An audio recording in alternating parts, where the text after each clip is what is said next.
The 1980s was a period that I personally refer to as the first wannabe wave. Today we might call it the first tactard trend. Now there were many trends of this nature dating back to the founding of our nation. But this is the first wave in the 80s that I personally experienced. I had just joined the Navy. I was in the submarine force. I was looking to buy my first firearm, and I was picking the brains of our ship's small arms petty officer on what I needed to buy. The 1980s was an interesting period. Ronald Reagan was elected president, and a new wave of patriotism had swept the nation. We had shook off the self-loathing and pity of having lost in Vietnam, being driven out by a bunch of rice farmers. America was back. The military adopted the 9mm, the M9, and the Wonder 9 era was born. Rambo. Stallone released his movie Rambo 2. And again, a new wave of patriotism swept the country. Yes, a shell-shocked or PTSD-suffering Green Beret goes back to Vietnam and pays back those rice farmers for kicking us out. How dare you send us packing? Don't you realize we were only here to help? Notice it was Rambo 2, because First Blood, or Rambo 1, was a self-loathing anti-Vietnam movie where a PTSD-suffering Green Beret, homeless and being shunned and beat upon by a public, was the theme. And in fact, in the original novel, Colonel Troutman actually puts Rambo out of his misery. So apparently the producers of the movie saw potential for a franchise, and his life was spared, and he was able to fight another day and bring back patriotism to America. The AR-15 in its A1 configuration never achieved any great deal of popularity. It was, after all, the weapon that lost the war. The weapon that lost to those rice farmers. The only carbine-type weapon that gained popularity in the 80s was the AK. I personally remember when Egypt was the first country to ship civilian legal AKs to the nation. And Americans were eager to schlep these up because we had never seen an AK or its 7.60x39 cartridge.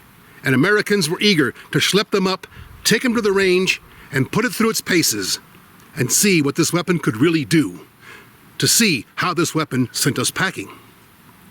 So what became popular during the 80s was a type of weapon called the Assault 9.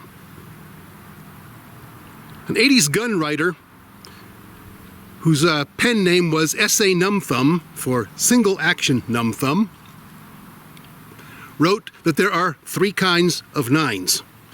Regular nines, which are your Lugers, P38s, 9mm, 1911s, and any other single stack 9mm.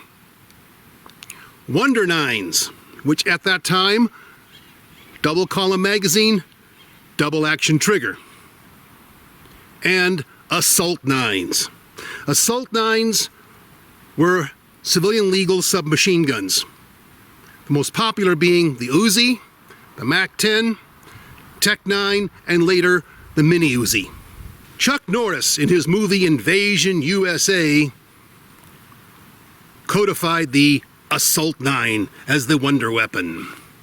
He had this unique twin shoulder rig where two Mini Uzis hung down just below his armpits, and he could conceal it under his jacket.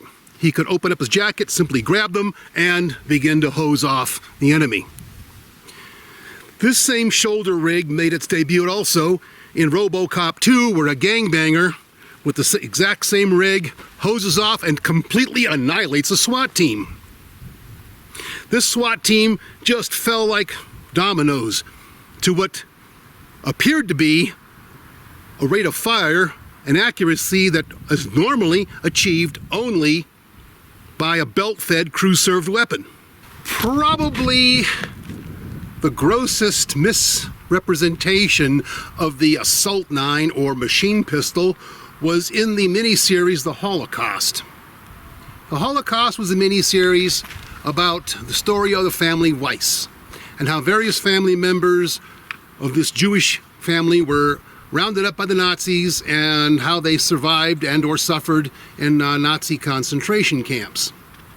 One of the youngest sons, however, decided he was not going to submit to what the Nazis were going to do. He became a partisan. And after several successful raids and racking up Nazi body counts, he gets captured. But instead of being sent to a death camp, he is sent to a PW camp and incarcerated alongside Russians. He knows some Russian and he overhears the Russians planning an escape. He convinces the Russians to let him in on it. So in short, he and his Russian compatriots, they overpower their guards and seize their weapons and begin to fight their way out of the camp. And they're doing quite well until they get out into the courtyard. And they run into a guard tower. In this guard tower, there is an MG-42 operated by a two-man team. And it begins to hose off all the Russians in the courtyard. The Russian soldiers, using their captured Kar-98s, well, I got my scout rifle here, but that accurately represents any full-power rifle. They take up a kneeling position, firing up at the target. The first misrepresentation is that these several Russian soldiers, with their captured Kar-98s, assuming a textbook kneeling position, taking careful aim and firing at the guard tower, produces an insignificant popping noise, like an underpowered pop gun.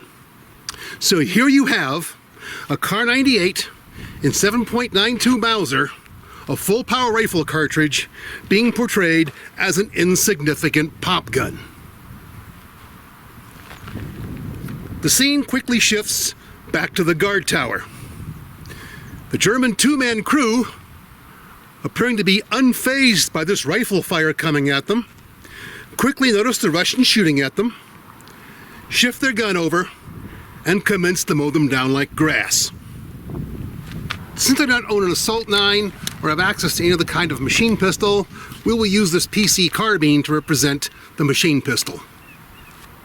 And so with the Russians dropping like flies under MG-42 fire, our hero Herr Weiss comes on the scene with his machine pistol, takes up a kneeling position, and firing from the hip, just recklessly spraying, opens up on that guard tower. The scene immediately shifts back to the guard tower. The two guards and that MG-42 crew are convulsing violently from all those 9mm pistol bullets hitting them. But to really emphasize the point, the corrugated tin awning over that guard tower peels back like a banana peel. So, in the 80s, the pistol bullet firing machine pistol, high power weapon, full power bolt action rifles, insignificant pop guns. Which now brings us to present day. And what inspired this video? The series 1923. The story of great-great-grandpa Dutton, portrayed by Harrison Ford, Jacob Dutton. They're in a war with the sheep herders. And in this war, the sheep herders ambush the Dutton family. Now the Dutton family, with their Winchester Model 94s, are holding their own. All the way up until Banner Crichton, portrayed by Scottish actor Jerome Flynn, pulls up on his Model T. He then gets out, reaches in, and emerges with a Thompson submachine gun.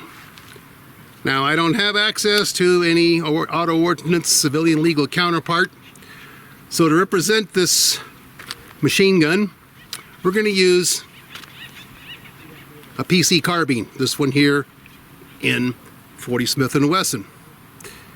Being that this is a blue state, I'm stuck with a blue state compatible magazine, but I do believe we can simulate a 10-round burst from a Thompson submachine gun with some degree of accuracy. So Banner emerges, and he spends about 5 seconds monologuing. Jacob Dutton, I am a man of my word! Dutton and his men were behind cover, so at no time did they present more of a target area than a 10-inch disc. 2 men were hit. One of Dutton's men, probably fatally. Dutton himself got a non-lethal wound. So let's see if we can do this and how well this would work in real life. So we're going to simulate one target at 25 yards, simulating a 10-round burst from a Tommy gun at the hip. Jacob Dutton, I'm a man of my word! Just to show that I'm not sandbagging this, random shooter volunteered to try this himself. Fire when ready.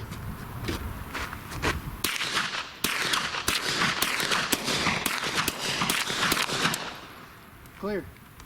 Timing that scene, it was about 5 seconds from Crichton getting his Tommy gun out of the Model T and walking to his position where he began monologuing, and another 5 seconds of monologuing. These guys had 10 seconds to do something, and they did nothing. The late Colonel Cooper was watching this. He'd been screaming at the screen, "Snapshot! Snapshot! Someone do a snapshot!" 1.44 seconds. If anyone of Dutton or his men considered themselves a rifleman, Mr. Crichton should never have got his monologue off. Or you'd have probably only got a few words out before he caught a 30-30 in the perfect center of mass. It's understandable. 1923, Tommy gun was fairly new on the scene and had a lot of psychological impact. The answer, however, is not to get your own Tommy gun and spray back. The answer is not to give in to the psychological pressure and perform a proper snapshot. In the next controversial scene, the bad guys assault the Dutton household, the entire house. Now their range, the best guess, is close to 100 yards. Great Grandma Dutton, she grabs an 03 Springfield with a then newfangled optical sight on it, and she's picking these guys off left and right. And all the men are telling her, "Oh, that's some pretty lucky shooting." And in her Irish accent, she's like, "With this newfangled optical sight, luck has nothing to do with it." 3 men get on the roof, and they're holding their own too. They're picking these guys off. Then, again, you see the crosshairs of Great Grandma Dutton's optical sight, and there's a guy pointing a Tommy gun at her.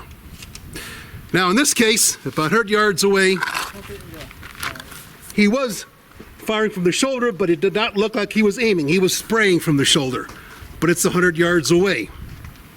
He puts out such a hail of bullets that all 3 men on the roof with their 94s and Great Grandma Dutton are forced to take cover because the bullets are hitting in such close proximity. All from a single long burst from a Thompson machine gun. From 100 yards, we're going to simulate a single 10-round burst at just one of the 4 targets. Again, Great Grandma Dutton and the 4 men on the roof were not presenting any more of a target than a 10-inch disc. And in this case, from 100 yards away. You're doing this. Damn. Or else it's just like...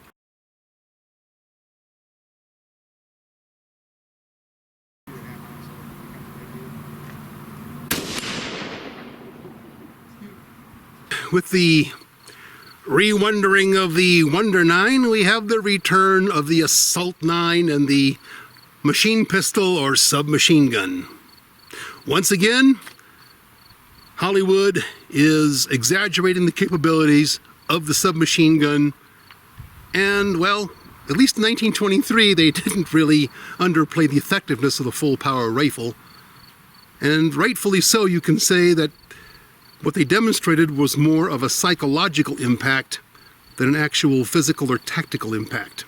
So you can accept the fact that the people involved were more psychologically affected than actually physically or tactically. However, in that final shootout scene on the house, the bullets were impacting closer than they should have given the situation. Comments below, like and subscribe.